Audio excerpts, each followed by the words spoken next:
Sardar Patel educational institute સંચાલિત Shrimati MS લખાણી કન્યા વિદ્યાલયમાં હું આપનું હાર્દિક સ્વાગત કરું છું. મારું નામ દવે રૂપલ છે. હું 9th સ્ટાન્ડર્ડનું સામાજિક વિજ્ઞાનનો અભ્યાસ કરાવી રહી છું. હવે બાળકો, તમે બધા મજામાં હશો.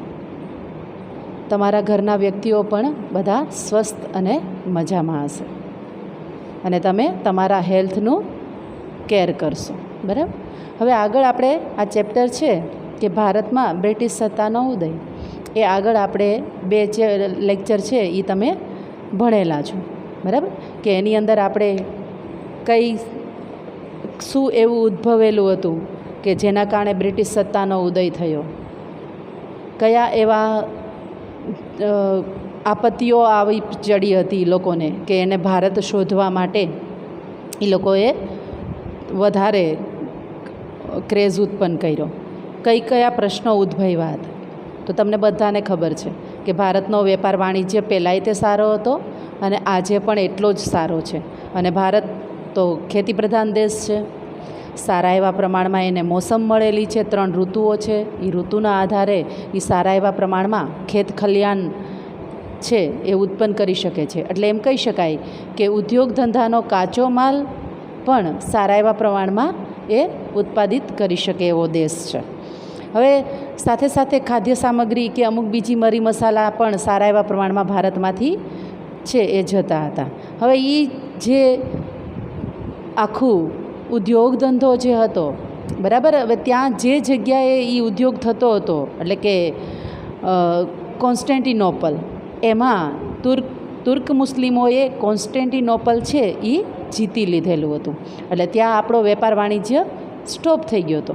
અને એટલા માટે લોકોને, યુરોપ ખંડના વ્યક્તિઓ એટલે કે દેશના લોકોને એ વસ્તુઓની વધારે ડિમાન્ડ ઉત્પન્ન થઈ હતી. એના વગર ચાલી ન શકે એટલું એ લોકો એની સાથે એટેચ એનું થઈ ગયેલું હતું. આથી એ લોકોએ સીધું એવું જ વિચાર્યું કે આના કરતાં જ્યાંથી ઉત્પાદિત જે વસ્તુઓ થાય છે એ આખું દેશ જ આપણે શોધી લઈએ. અને એ કાર્યથી આખું ભૌગોલિક સંશોધનની શરૂઆત થઈ ભારતથી. ભારતને શોધવાથી ભૌગોલિક સંસાધનની શરૂઆત છે એ થયેલી આપણે જોઈ શકીએ છીએ. બરાબર. તો આગળ આપણે ઘણું બધું આગળ જોયું કે ભાઈ ભારતમાં આવવા માટે કોણે કોણે સૌપ્રથમ શરૂઆત કરી હતી. તો કે ભાઈ ભારતમાં આવનાર સૌપ્રથમ ભારતને શોધ માટેના વિચારો ધરાવનાર હતો કોલંબસ, કે જે ક્રિસ્ટોફર કોલંબસ જે ઇટલીનો હતો. પછી તો કે એ સક્સેસ ન ગયો અને લોકો છે એ વસ્તુ માટે તો તત્પર જ હતા. આથી બીજો એક વ્યક્તિએ જે કૂચ કરી હતો પોર્ટુગીઝનો વાસ્કો દ ગામા, ઈસવીસન 1498માં એણે ભારતની શોધ કરી હતી. આવી રીતના જુદા જુદા પોઈન્ટ વ્યૂથી ભારતને શોધવા માટેના ઘણા બધા પ્રયાસો થયા. ત્યારે ભારત છે એ શોધાણું. અને શોધ્યા પછી ભારતમાં ઘણી બધી વિવિધ પ્રજાઓ છે એનું આગમન થયું. કઈ સાલની અંદર એ આપણે અગાઉના ચેપ્ટરમાં જોયું. બરાબર. હવે ભારતનું જે એ સમયનું જે આખું વાતાવરણ હતું, એ સમયના જે આપણા રાજાઓ સંચાલિત આપણા દેશ ચાલતા હતા, એમાં એ લોકોએ રાજ્ય વ્યવસ્થાની અંદર થોડુંક એણે ઊંડું ઉતર્યું. અંગ્રેજો આવ્યા, પોર્ટુગીઝો આવ્યા, ઘણા બધા આવ્યા. અને એ અંગ્રેજો છે એ છેલ્લા સ્થાયી વધારે થયેલા જોઈ શકાય છે. એણે થોડુંક પોતાના વિચારોને આગળ દોડાવી અને એણે કાર્ય છે એ આગળ વધાર્યું કે ભાઈ જો ભારતના આટલો સમૃદ્ધિથી સભર દેશ છે, એટલે ભારત માટે પહેલાં એવું સ્લોગન હતું કે ભારત સમૃદ્ધિથી સભર દેશ છે. તમને બધાને ખબર છે કે ભારતને વેપાર વાણિજ્ય સારો મળેલો, દરિયા કિનારો સારો પ્રાપ્ત થયેલો, એટલા માટે પ્રગતિશીલ દેશ હતો. સારા એવા પ્રમાણમાં પૈસે ટકે સુખી દેશ હતો. એટલે એમ કહેવાતું કે ભારતની અંદર સોનાની ચકલીઓ ઉડે છે. બરાબર. તો આ બધું જોઈ અને અંગ્રેજોને એમ થયું કે ભાઈ આને થોડુંક આપણે રાજકારણની અંદર ડોકિયું કરીએ અને થોડુંક આપણી બુદ્ધિ શક્તિનો ઉપયોગ કરીએ તો કદાચ ભારતના ઘણા બધા એરિયાઝ છે એ આપણા અંડરમાં આવી શકે અને કદાચ આખું ભારત પણ આપણા હાથમાં આવી શકે એવી બુદ્ધિ શક્તિનો ઉપયોગ કરી અને એણે સૌપ્રથમ આપણે જોઈએ તો જુદા જુદા વ્યક્તિઓ દ્વારા જે પણ કાર્ય થયું એમાં સૌપ્રથમ આપણે જોઈએ તો પ્લાસીનું યુદ્ધની શરૂઆત થઈ હતી. હવે તમને બધાને ખબર છે કે પ્લાસીનું યુદ્ધ છે એ બંગાળનો સિરાજુદ્દૌલા નામનો એક શાસક એ સમયનો હતો અને એ સારો એવો પરાક્રમી હતો, સારો એવો વિચાર શક્તિ ધરાવતો વ્યક્તિ હતો અને એમ કહી શકાય કે ઉતાવળિયો સ્વભાવ હતો થોડોક અને ગમે તેને સાચું મોઢામોઢ કહી દેવું એ એની સ્ટાઇલ હતી, જેમ કે મારી સ્ટાઇલ છે. કારણ કે ખોટું થતું હોય ત્યારે ઘણીવાર બાળકોને મોઢામોઢ કહી દેવામાં આવતું હોય એટલે એમ થાય કે મિસ બહુ સ્ટ્રીક છે, સ્ટ્રોંગ છે, બરાબર ને? પણ એ સ્વભાવ સહજ હોય એટલે એ તમને કહેવું પડે, તમારી ભૂલ હોય, તમે નાના છો તો તમને કહેવું પડે, બરાબર? તમને અટકાવવા પડે તમે ખોટા માર્ગે જતા હો તો. એટલે તમારા પ્રત્યે કોઈ ઘૃણા ન હોય પણ તમારા પ્રત્યે પ્રેમ, લાગણી અને તમારા પ્રોગ્રેસ માટે છે એ હંમેશા ટીચર તમને ગાઈડ કરતા હોય છે. થોડીક ખીજાઈને કરતા હોય, કોઈક ઓલી રીતે કરતા હોય, બરાબર? તો એમ એ સમયની અંદર એ સિરાજુદ્દૌલા છે એ થોડો ઉતાવળિયા સ્વભાવના કારણે એના ઘણા બધા વ્યક્તિઓ છે એ એના દુશ્મન તરીકે એના જ રાજ્યની અંદર હતા, બરાબર? તો એમાં આપણે જોઈએ તો એના ઉતાવળિયા સ્વભાવના કારણે રાજ્યમાં જ તેના કેટલાક વિરોધીઓ હતા. આ સમયમાં આ સમયમાં બ્રિટિશ ઈસ્ટ ઇન્ડિયા કંપનીએ નવાબની પરવાનગી લીધા વિના કોલકાતામાં રક્ષણના બહાના નીચે કોઠીને ફરતે કિલ્લેબંધી કરી હતી. એટલે કે નવાબની પરમિશન ન લીધી અને એણે કિલ્લેબંધી કરી હતી કે ઘણા બધા એણે પોઈન્ટ દેખાડેલા હતા. પરંતુ નવાબ સિરાજુદ્દૌલાએ કિલ્લેબંધી તોડી પાડી કારણ કે એણે પરમિશન નહોતી લીધી અને એ પોતે અંગ્રેજોના ખિલાફ કાર્ય કરનારો વ્યક્તિ હતો. એને અંગ્રેજો પ્રત્યે કોઈ લાગણી, પ્રેમ, હૂફ કશું જ નહોતું.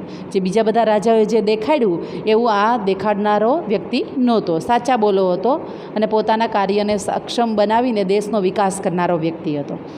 આથી એણે કિલ્લેબંધી તોડી પાડી. હવે તોડી પાડી એટલે આ સમાચાર મદ્રાસ એટલે કે હાલનું ચેન્નઈ પહોંચતા કોલકાતાની કોઠીને સહાય કરવા માટે રોબર્ટ ક્લાઇવ, અંડરલાઇન કરજો ત્યાં બાળકો, કે કોઠીને સહાય કરવા માટે રોબર્ટ ક્લાઇવની આગેવાની નીચે કંપનીનું એક નાનકડું સૈન્ય બંગાળ આવ્યું, બરાબર? બ્રિટિશરોએ કંપનીનું એક નાનકડું સૈન્ય છે એ બ્રિટિશ કંપનીએ એને બંગાળ મોકલ્યું. આમ ઈસ્ટ ઇન્ડિયા કંપનીનું સૈન્ય શક્તિશાળી હોવા છતાં નવાબના સૈન્યને પરાજય આપવાનું સરળ ન લાગતા રોબર્ટ ક્લાઇવે દગાખોરીનો આશરો લીધો. કારણ કે જ્યારે કોઈ વ્યક્તિને એમ લાગે કે અહીંયા આપણે સક્સેસફુલ ન થઈ શકે એમ હોય અને એની લાલચ સૌથી વધારેમાં વધતી જતી હોય ત્યારે એ ગેરમાર્ગે ફંટાતો જોવા મળે છે વ્યક્તિ. અત્યારે આપણે જોઈએ જ છીએ કે આપણે બધા ઘણા બધા પાસાને લઈને આપણે ઘણા ગેરમાર્ગ કરીએ છીએ. એમાં કુદરતના પાસાને તે પકડીને આપણે ગેરમાર્ગે ચાલતા હોઈએ છીએ કારણ કે આપણે ખાલી આપણો જ પ્રોગ્રેસ કરવા માટે સક્ષમ હોઈએ છીએ. તો કુદરતને ઘણીવાર આપણે નાથતા હોઈએ છીએ, એનો નાશ કરતા હોઈએ છીએ અને એનું રિઝલ્ટ છે એ અત્યારે આપણે બધા જોઈએ છીએ કે તમારે બધાએ ઘરે બેસી અને તમને ફાવે કે ન ફાવે પણ તમારે ઓનલાઈન સ્ટડી છે એ કરવું પડે છે. મિસને દેખા વગર, મિસને કોઈ ક્વેશ્ચન કર્યા વગરના તમારે સ્ટડી છે એ કરવું પડે છે. કારણ તો કે આપણી લાલચ વધી છે ને લાલચના કારણે આપણે કુદરતનો હાસ કર્યો અને કુદરતે આપણને એક તમાચો છે એ નાનકડો એવો મારેલો છે છતાંય તે આખું વિશ્વ અત્યારે દોડી રહ્યું છે. નાનકડા એવો તમાચો છે બાળકો, યાદ રાખજો. તો એનો મોટો તમાચો તો કેવો હોય, બરાબર? તો આપણે એ સમજવા જેવું છે. તો આમ બંગાળના નવાબે પણ એ જે અંગ્રેજોએ એને પાડવા માટે એના વ્યક્તિઓને ફોડ્યા એટલે કે ખરીદી લીધા, એને લાલચ આપી. તો રોબર્ટ ક્લાઇવે દગાખોરીનો સહારો લીધો. નવાબને પરાજય આપવા ષડયંત્ર ઘડી કાઢ્યું કે ભાઈ આને કઈ રીતે એની શક્તિને નાબૂદ કરી અને એને હરાવી શકાય ને એને મારી શકાય. અને એને ખસેડી શકાય. એવા પોઈન્ટ વ્યૂ એ લોકો વિચારવા લાગ્યા. જેમાં સિરાજ ઉદ દૌલાનો જ સેનાપતિ હતો મીર જાફર. એ અંડરલાઇન કરજો બાળકો, બ્લેન્ક્સ અથવા તો MCQમાં એ પૂછી શકાય છે. તો કે ભાઈ મીર જાફર પછી એક બીજો વ્યક્તિ હતો શેઠ અમીચંદ, એ કાવતરામાં સામેલ થયા અંગ્રેજોની સાથે, લાલચ આપી હતી એટલા માટે. કંપનીએ નવાબ કનડગત કરે છે એવા બહાનાની છે પ્લાસી નામના ગામ પાસેના મેદાનમાં યુદ્ધ જાહેર કર્યું હતું. કઈ જગ્યાએ? તો કે ભાઈ કંપનીએ નવાબ કનડગત કરે છે એટલા માટે એણે પ્લાસીના ગામ પાસેના મેદાનમાં, અને એ ગામનું નામ પ્લાસી હોવાના કારણે અને યુદ્ધ ત્યાં થયું એ મેદાનની અંદર, એટલા માટે એ યુદ્ધનું જ નામ આપી દેવામાં આવ્યું પ્લાસીનું યુદ્ધ. પ્લાસીનું યુદ્ધ વિશે જો તમને 1 માર્કમાં પૂછવામાં આવે કે પ્લાસીનું યુદ્ધ કઈ રીતે નામ પડ્યું, તો તમે આને સહજતાથી સરળતાથી તમે આનો આન્સર તમે સરસ મજાનો આપી શકો. બરાબર? તો એ ગામ પાસે એ મેદાન આવેલું છે ને મેદાનમાં એ યુદ્ધ જાહેર કર્યું. 23 જૂન 1757ના રોજ એ લડાયું હતું, અંડરલાઇન કરજો.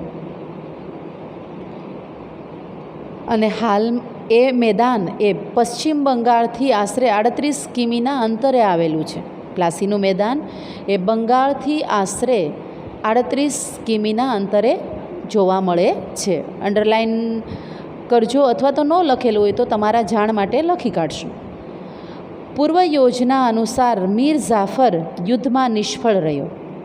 સિરાજ ઉદ દૌલા હારી ગયો અને ક્લાઇવના કાવતરાથી પ્લાસીનું યુદ્ધ માત્ર અડધા દિવસમાં જ પૂરું થયું. બ્લેન્ક્સ પૂછી શકાય કે પ્લાસીનું યુદ્ધનો સમય ખાલી જગ્યા હતો, તો અડધા દિવસમાં જ એ પૂર્ણ થયું હતું.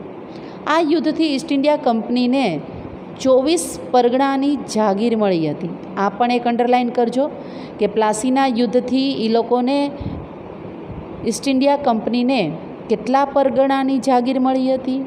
તો કે 24 પરગણાની, એટલે કે ની જાગીર, એટલે કે ખાસ્સા એવા એરિયા એને મળેલા હતા. મીર જાફરને બંગાળનો નવાબ બનાવ્યો, કારણ કે સિરાજ ઉદ દૌલા છે એ મૃત્યુ પામ્યો, અને જે રાબેતા મુજબ જે અંગ્રેજોએ એને જે લાલચ આપી હતી એ લાલચને પૂર્ણ કરવા માટે એને બંગાળનો નવાબ બનાવ્યો. હવે ટીક કરજો કે સિરાજ ઉદ દૌલા પછી સૌપ્રથમ બંગાળનો નવાબ બનનાર ખાલી જગ્યા હતો, તો ટીક કરજો મીર જાફર. બરાબર? બંગાળનો નવાબ બનાવવામાં આવ્યો. આમ પ્લાસીના યુદ્ધ દ્વારા ભારતમાં કંપની સત્તાનો પાયો નખાયો. કયા યુદ્ધ પછી ભારતની અંદર કંપની શાસનનો પાયો નખાયો? તો કે પ્લાસીના યુદ્ધ પછી. અંડરલાઇન કરજો. કઈ સાલની અંદર? તો કે 1757. બરાબર? આમ તો જોવા જઈએ તો બાળકો તમને આ 3 માર્કના ક્વેશ્ચનમાંય પૂછી શકાય કે પ્લાસીનું યુદ્ધ જણાવો, તો આ એક ક્વેશ્ચન પણ છે. એટલે એ આખો જે મેં તમને સમજાવ્યું છે એ આખું અંડરલાઇન તમે કરી શકો છો, કારણ કે આ ક્વેશ્ચન પણ બની શકે એમ છે. અને અંદર 1 માર્કવાળા ક્વેશ્ચન, MCQ, બ્લેન્ક્સ એ પણ બની શકે એમ છે. બરાબર? તો બાળકો તમને પ્લાસીનું યુદ્ધ વિશે માહિતી સરસ મજાની રીતે તમારા માઇન્ડની અંદર સેટ થઈ ગઈ હશે, કારણ કે બહુ ઇઝી છે. બરાબર? અને આ તો તમે બધા રમતા રમતા પાકું કરી નાખો એવા છો. ઓકે તો બાળકો આપણે પ્લાસીના યુદ્ધ વિશે જોયું. બરાબર? સમજ્યું, જાણ્યું, અને તમારા માઇન્ડમાં સેટ થઈ ગયું. તો હવે એના પછીનું આપણે જોઈએ તો આની અંદર એ સક્સેસ ગયા એટલે એને ધીમે ધીમે પાવર એનો વધવા લાગ્યો. કારણ કે જ્યારે કોઈ પણ કાર્યની અંદર આપણે સક્સેસફુલ જઈએ છીએ ને, ત્યારે આપણી અંદર એક સ્ટ્રોંગનેસ આવી જાય છે, એક તાકાત આવી જાય છે, અને વધારે કાર્ય કરવા માટે આપણે તત્પર બનીએ છીએ. તો એમ પાછું એક બીજું યુદ્ધ થયું, એ હતું બક્સરનું યુદ્ધ. તો બાળકો બક્સર વિશે આપણે જોઈએ કે અંગ્રેજોએ મીર જાફરને બંગાળનો નવાબ બનાવી તેની પાસેથી જુદા જુદા બહાના નીચે પુષ્કળ ધન મેળવ્યું. કારણ કે એને બેસાડેલો હતો અંગ્રેજોએ, એટલે અંગ્રેજો જેમ કહેતા હતા એમ એને નાચવું પડતું હતું. અને એ કાર્યથી અંગ્રેજો છે એ સારા એવા પ્રમાણમાં પુષ્કળ ધન છે એ એણે કમાયેલા હતા. પછી આપણે જોઈએ તો ધીમે ધીમે અંગ્રેજો ઉપર હાવી થવા લાગ્યો એવું એને લાગ્યું કે ભાઈ આ છે એ હવે થોડુંક અડચણ સ્વરૂપ લાગતો હોય એવું એને લાગ્યું. મીર જાફર એવો લાગ્યો એને, બરાબર. આથી એણે મીર જાફરને ખસેડી અને મીર જાફરનો જ જમાઈ એટલે કે દીકરીનો હસબન્ડ જમાઈ માટે એણે વિચારવાનું શરૂ કર્યું અને એ હતો મીર કાસિમ, બરાબર. તો જોઈએ આગળ. અંગ્રેજોએ મીર જાફરને બંગાળનો નવાબ બનાવી તેની પાસેથી જુદા જુદા બહાના નીચે પુષ્કળ ધન મેળવ્યું હતું અને વધુ અધિકારો મેળવવાની લાલચમાં ઈસ્ટ ઇન્ડિયા કંપનીએ મીર જાફરને ખસેડી, કારણ કે મીર જાફર પછી થોડોક અડચણ સ્વરૂપ લાગ્યો એટલે એને ખસેડી નાખવામાં આવ્યો અને મીર કાસિમને બંગાળનો નવાબ બનાવ્યો. એટલે એમ કહી શકાય કે બાળકો કે બંગાળનો ફર્સ્ટ નવાબ એ કોણ હતો તો કે મીર જાફર. તો બંગાળનો સેકન્ડ નવાબ કોણ બનેલો હતો તો એ છે મીર કાસિમ. એના નીચે અંડરલાઇન કરો, બરાબર, કે જે મીર કાસિમને બંગાળનો નવાબ બનાવ્યો. પણ મીર કાસિમ તો મીર જાફર કરતાં પણ વધારે મહત્ત્વાકાંક્ષી હતો. આથી અંગ્રેજોને એ પણ ન પોસાય એમ હતો, બરાબર. જોઈએ આગળ. તો બંગાળનો નવાબ બનાવ્યો અને કંપની માટે મીર કાસિમ તો મીર જાફર કરતાં પણ બધું મહત્ત્વાકાંક્ષી જોવા લાગ્યો.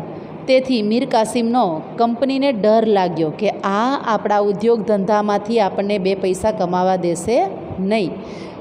આથી મીર કાસિમને ઉથલાવી ફરી પાછો મીર જાફરને બનાવ્યો. જો પહેલાં મીર જાફર બન્યો હતો, સેકન્ડ બંગાળનો નવાબ મીર કાસિમ બન્યો હતો અને પાછો થર્ડ એ મીર જાફરને બનાવવામાં આવ્યો હતો, બરાબર.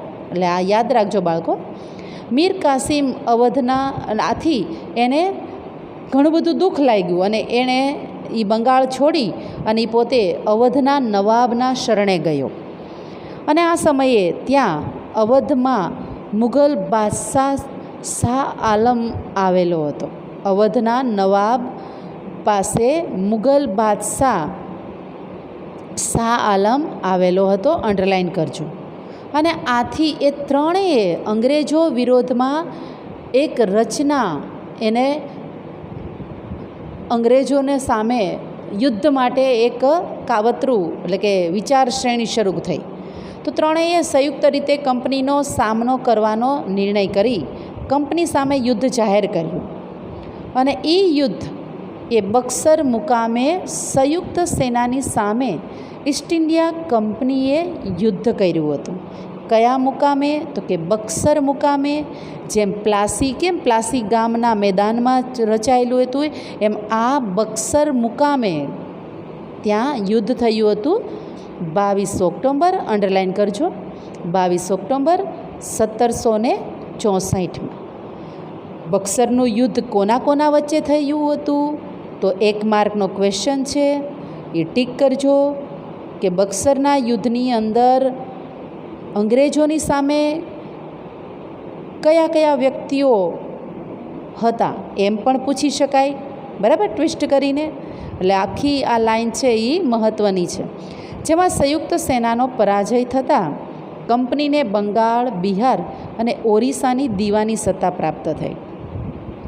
આ બક્સરના યુદ્ધ પછી એને કયા રાજ્યોની દીવાની સત્તા પ્રાપ્ત થઈ હતી? 1 માર્કવાળો ક્વેશ્ચન આવે બાળકો, તો એમાં આવશે બંગાળ, બિહાર અને ઓરિસ્સાની દીવાની સત્તા પ્રાપ્ત થયેલ હતી. એટલે ક્વેશ્ચન થઈ ગયો તમારો આન્સર, બરાબર. તો આ રીતે બક્સરનું યુદ્ધ જાહેર થયેલું હતું. અંગ્રેજો અને સાથે ત્રણેય જણા કોણ હતું તો કે ભાઈ અવધનો નવાબ, પછી મીર કાસિમ અને શાહ આલમ, બરાબર. આ ત્રણેય અંગ્રેજો સામે આ યુદ્ધ જાહેર કર્યું હતું, પણ એમાં એ લોકોનો પરાજય થયો.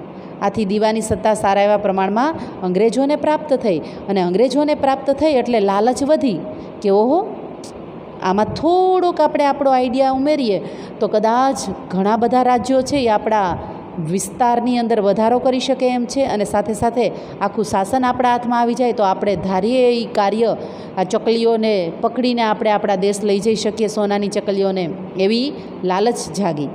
હવે આપણે જોઈએ બાળકો, જો બક્સરનું યુદ્ધ પણ 2 માર્કની અંદર પૂછી શકાય હો, તમને ટૂંક નોંધ તરીકે પણ પૂછી શકાય, અથવા તો બક્સરના યુદ્ધ વિશે માહિતી આપો એમે પૂછી શકાય. બરાબર, ઓકે. હવે આપણે જોઈએ તો આ બધાની અંદર એ લોકોને સક્સેસફુલ ઘણું બધું પ્રાપ્ત થઈ, તો એમાં ધીમે ધીમે એ લોકોની લાલચ વધવા લાગી. આથી કંપની શાસનનો વિકાસ હવે જોરદાર શરૂ થયો. બરાબર, કઈ સાલની અંદર? તો કે ઈસવીસન 1773માં. જોઈએ, અંગ્રેજ સરકારે નિયામક ધારો પસાર કરેલો હતો. ઈસવીસન 1773માં એક નિયામક ધારો પસાર કર્યો હતો, જે કાયદા પ્રમાણે બંગાળના ગવર્નરને ગવર્નર જનરલ બનવાની કંપનીના વ્યાપારી અને રાજકીય હિતો તથા પ્રવૃત્તિઓને તેના સીધા અંકુશ નીચે મૂક્ય, અને તેના નીચે મુંબઈ કે કંપની શાસનના સીધા નેઝા નીચે કયા કયા એરિયા? તો કે મુંબઈ, મદ્રાસના ગવર્નર અને તેની કાઉન્સિલને મૂકવામાં આવી. આ રીતે વોરન હેસ્ટિંગ એ ભારતનો પ્રથમ ગવર્નર જનરલ બન્યો હતો. કંપની શાસનના વિકાસની અંદર સૌપ્રથમ ભારતનો ગવર્નર કોણ બન્યો હતો? તો કે ભાઈ વોરન હેસ્ટિંગ એ ભારતનો પ્રથમ ગવર્નર જનરલ બનેલો હતો. અંડરલાઇન કરજો. તેના સમયમાં મરાઠાઓ સાથે પ્રથમ મરાઠા વિગ્રહ થયો હતો.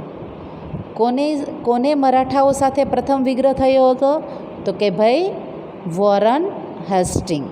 બરાબર, જે પ્રથમ ગવર્નર હતો એને મરાઠાઓ સાથેનો પ્રથમ મરાઠા વિગ્રહ થયો. અને મૈસૂરના હૈદર અલી, તમને બધાને ખબર છે કે મૈસૂર એ પહેલાંય જાણીતું હતું, આજે પણ જાણીતું છે, ફરવાનું એક સારું એવું સ્થળ છે. લોકો ત્યાં સારા એવા ટુરિસ્ટ બધા ત્યાં હરવા ફરવા જાય છે, મોજ મસ્તી કરવા જાય છે. તો મૈસૂર છે એ સમયમાં ત્યાંનો શાસક હતો હૈદર અલી, એટલે કે ટીપુ સુલતાનના પિતા હૈદર અલી. એ પણ એક શક્તિશાળી બુદ્ધિજીવી શાસક હતો, અને ટીપુ સુલતાન તો છે જ.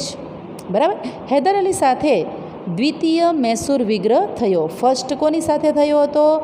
તો કે મરાઠાઓ સાથે થયો હતો વિગ્રહ, અને સેકન્ડ એટલે કે દ્વિતીય મૈસૂર વિગ્રહ એ હૈદર અલી સાથે થયો હતો. આ બંને સત્તાઓનો, અંડરલાઇન કરજો બાળકો એને, આ બંને સત્તાઓનો એક સાથે સામનો કરતાં ઈસ્ટ ઇન્ડિયા કંપનીની મુશ્કેલીઓ વધી, કારણ કે બંનેની સાથે સામનો કરવા માટે એને ઘણા બધા પ્રશ્ન નડ્યા, એટલે મુશ્કેલીમાં એનો અપગ્રેશન જોવા મળ્યું, વધારો જોવા મળ્યો.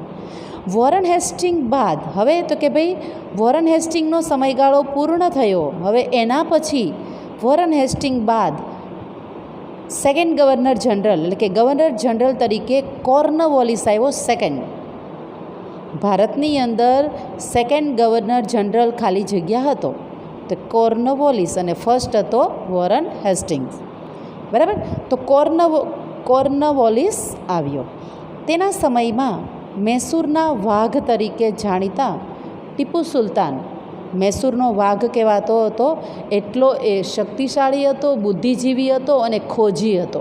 ખોજી એટલા માટે છે કે મેં એક બુકની અંદર એવું રીડ કરેલું કે ટીપુ સુલતાને એ સમયની અંદર 1700ની સાલમાં તો વિજ્ઞાન અને ટેકનોલોજી હતા જ નહીં, તમને બધી ખબર છે, છતાં પણ એણે એ સમયમાં તોપ અને મિસાઇલો બનાવેલા હતા.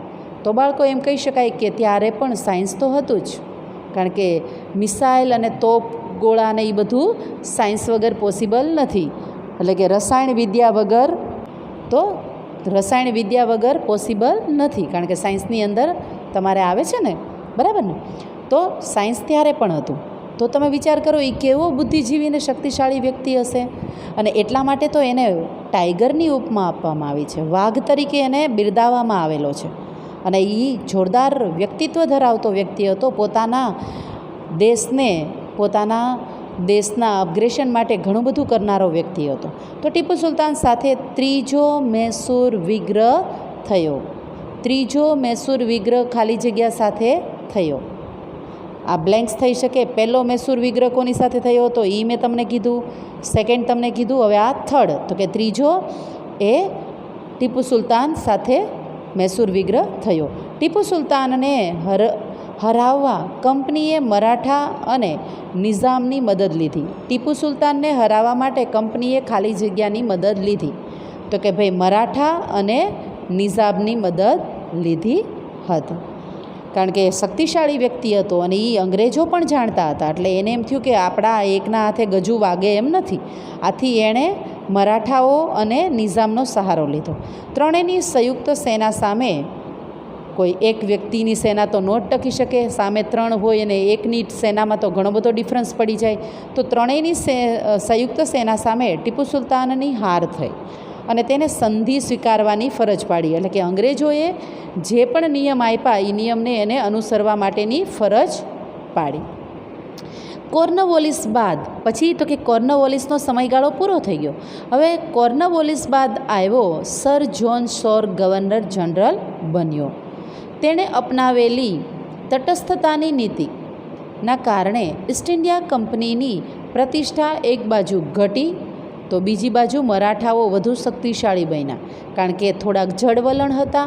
આથી એની જે શક્તિશાળી કંપનીનું જે પ્રતિષ્ઠા હતું એ ઘટવા લાગ્યું.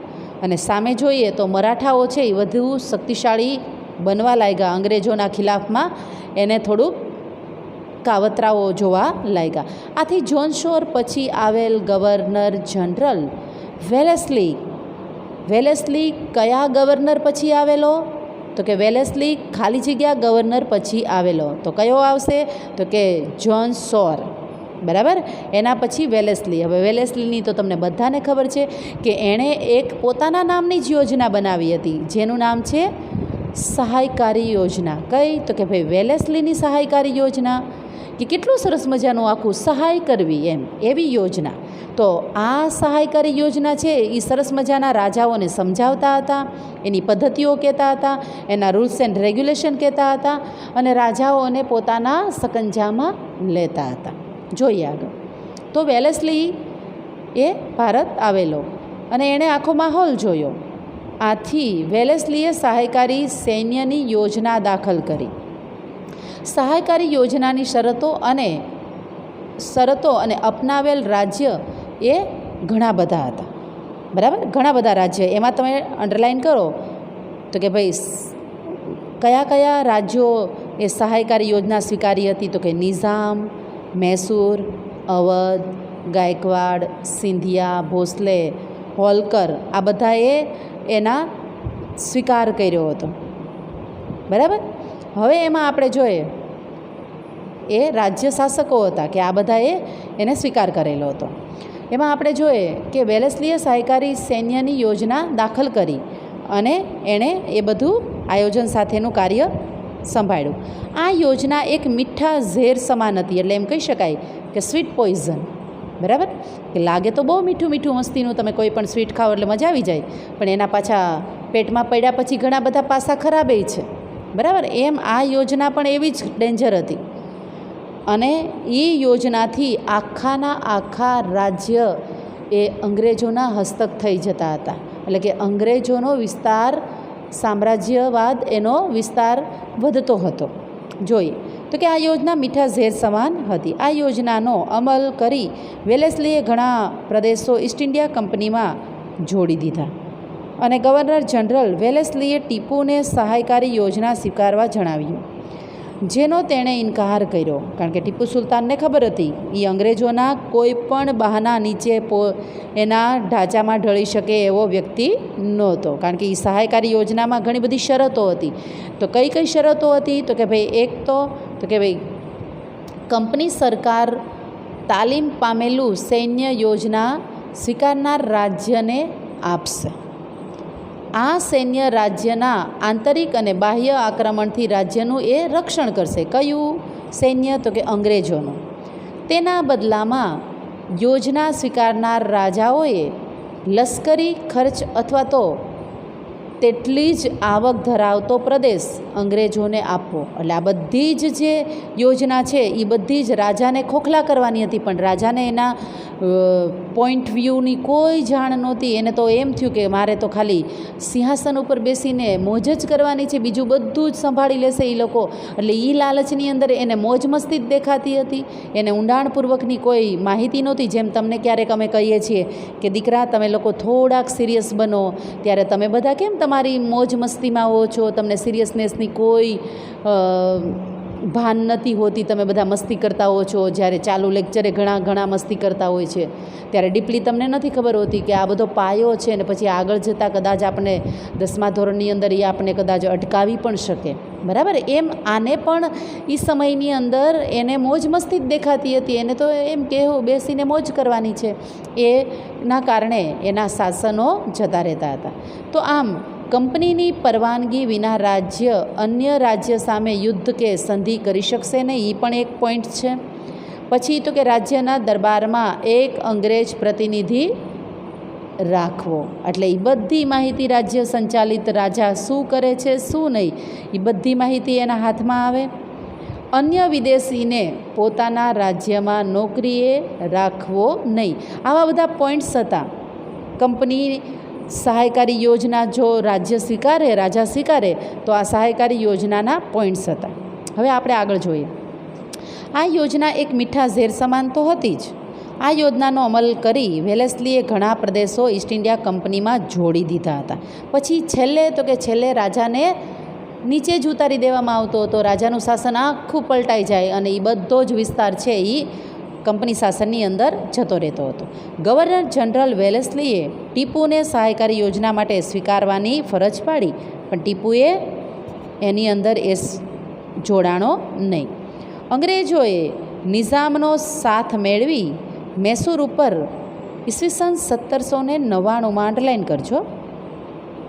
કંપનીએ કોનો સહારો લઈ અને મૈસૂર ઉપર આક્રમણ કર્યું? તો કે નિઝામનો સહારો લીધો કંપનીએ.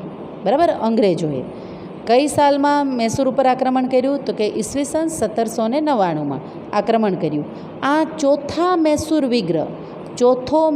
વિગ્રહ કોના સાથે થયેલો હતો? એટલે અંડરલાઇન કરજો. કઈ સાલમાં થયો હતો? અંડરલાઇન કરજો. ચોથા મૈસૂર વિગ્રહ દરમિયાન ટીપુ અંગ્રેજો સામે લડતા મૃત્યુ પામ્યો. એમાં ઘણા બધા ખોટા કાર્ય પણ હતા કે ટીપુ સુલતાનને હરાવવા માટે ટીપુ સુલતાન પાછળ એણે કાવતરા પણ કરેલા હતા.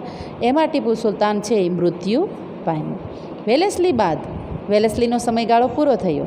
હવે વેલેસ્લી બાદ ભારતમાં ગવર્નર જનરલ તરીકે હેસ્ટિંગ્સ આવ્યો. વેલેસ્લી પછી આવનાર ગવર્નર જનરલ ખાલી જગ્યા હતો તો કે હેસ્ટિંગ.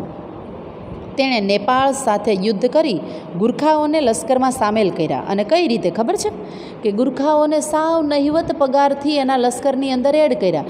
જ્યારે સૈન્યની અંદર અંગ્રેજોનું સૈન્યનો વ્યક્તિ હોય તો એનો પગાર 100 રૂપિયા ઉપર, જ્યારે ગુરખાનો પગાર ધોરણ જોઈએ તો એનો 10 રૂપિયાની અંદર 7 રૂપિયા સમથિંગ એનો પગાર ધોરણ હતો. તો કેટલો ડિફરન્સ તમે વિચાર કરો. બરાબર ને? તો આમ ગુરખાઓને એના સૈન્યમાં રાખ્યા. હવે પિંઢારાઓ સાથે યુદ્ધ કરી તેમને અંકુશમાં લીધા. હવે તમને એમ થશે કે મિસ પિંઢારાઓ એટલે શું? પિંઢારાઓ એટલે એ સમયમાં રણ પ્રદેશની અંદર વસવાટ કરતા વ્યક્તિઓ, ત્યાંના શાસકો હતા, જેને પિંઢારાઓ તરીકે ઓળખાય છે. તમને કદાચ જો વધારે જાણવું હોય તો તમે કદાચ એક સલમાન ખાનનું મૂવી છે વીરા. બરાબર? એ વીરાની અંદર પિંઢારા વિશેની માહિતી છે ને એ પિંઢારાઓ અંગ્રેજોને બહુ ભારે પડતા. આથી એ પિંઢારાઓ અંગ્રેજોના દુશ્મન તરીકે કાર્ય કરતા હતા. બરાબર? તો એ પિંઢારાઓ સાથે યુદ્ધ કરી તેમને પણ એણે અંકુશમાં લીધા. ત્રીજો મરાઠા વિગ્રહ કરી કંપનીની સર્વોપરિતા સ્થપાઈ અને વિલિયમ બેન્ટિંગ એ ભારતમાં અગાઉના ગવર્નર જનરલોની સરખામણીમાં ઉદાર ગવર્નર જનરલ તરીકે ઓળખાયો હતો. કારણ કે એ જ્યારે આવ્યો ત્યારે વાતાવરણ થોડુંક ઘણું બધું પ્રસરેલું હતું અને એ વાતાવરણ ડોળાયેલું હતું અને એને ડર લાગ્યો કે ખૂબ બધા ગવર્નરોએ આવીને પ્રજાને ડરાવ્યા છે, ધમકાવ્યા છે, દબાવ્યા છે. આથી એણે થોડીક ઉદારતા પોતાની દાખલ કરી અને એમાં એનોય સ્વાર્થ હતો કે પોતાનો વિસ્તાર વધારવા માટે એના માનસમાં જે આપણા ભારતના વ્યક્તિઓના માનસમાં જે અંગ્રેજો પ્રત્યેનો જે ઘૃણા હતી નાબૂદ કરવા માટે એણે થોડોક ઉદારતા દેખાડી. અગાઉના ગવર્નર જનરલોએ અપનાવેલી સામ્રાજ્યવાદી નીતિથી રાજ્યોમાં જે અસંતોષ ઊભો થયો હતો તે અસંતોષમાંથી એકતા ઊભી ન થાય તે માટે તેણે ઉદારમતવાદી કાર્યો કર્યા. એટલે એ સમયના આપણા પ્રજાને એમ થયું કે ના અંગ્રેજો તો સારા છે, પણ એનું પાછળનું જે બેકગ્રાઉન્ડ હતું એ પાછા ભૂલી ગયા હતા, કારણ કે અબુધ પ્રજા હતી ને, કરંટને વધારે મહત્ત્વ આપનાર વ્યક્તિઓ હતા. તો આમ ભારતના ગવર્નર જનરલ તરીકે એ સારો એવો પ્રસ્થાપિત થયો, કારણ કે એણે ઉદારતા વાપરી હતી. હવે તો કે ભાઈ ભારતના ગવર્નર જનરલ તરીકે ડેલહાઉસી આવ્યો અને ડેલહાઉસી છે એ સામ્રાજ્યવાદી હતો અને સાથે સાથે એણે એક નીતિ અખ્તિયાર કરી હતી જેનું નામ પડ્યું હતું ડેલહાઉસીની ખાલસા નીતિ. ખાલસા એટલે ખાલી કરવું, બરાબર. તો એમાં આપણે જોઈએ કે ડેલહાઉસી આવ્યો ઈસવીસન 1848માં. ટીક કરજો બાળકો, બરાબર.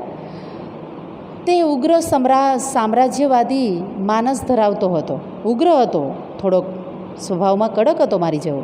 તેણે સામ્રાજ્યવાદી નીતિને પોષવા અને કંપનીનો રાજ્ય વિસ્તાર વધારવા જીત જપ્તી અને ખાલસા નીતિ અપનાવી હતી. તો બાળકો આપણે આ ડેલહાઉસી સુધી આપણે રાખ્યું, બરાબર. હવે નવેસરથી હું તમારો આટલો આપણો પીરિયડ પૂરો કર્યો. હવે ડેલહાઉસી અને કંપની શાસનની આર્થિક અસરો એ હું હવે પછીના લેક્ચરમાં લઈશ. તો હવે જતાં બાળકો હું તમને સરસ મજાનું એક નાનકડું એવું હોમવર્ક પણ આપું છું, બરાબર. તો એમાં તમે ક્વેશ્ચન લખો કે કંપની શાસનનો વિકાસ કઈ રીતે થયો, પહેલો ક્વેશ્ચન, બરાબર. હવે એક બીજો ક્વેશ્ચન છે, વેલેસ્લીની સહાયકારી યોજના વિશે વિસ્તારથી જણાવો. એટલે આજના આ પીરિયડના તમને હું 2 ક્વેશ્ચન આપું છું. આશા રાખું છું કે તમે બધા આ ક્વેશ્ચન કરશો અને સાથે સાથે બાળકો આપણે સ્વાધ્યાય પોથીને એ તો કરવાનું જ છે હો, એટલે મૂંઝાતા નહીં, બરાબર. તો આજે આપણે અહીં સુધી રાખીએ. ઓકે બાળકો, તમે બધા મસ્ત મજાના સ્વસ્થ રહેશો, મસ્ત રહેશો. Take care. I miss you very much. Bye.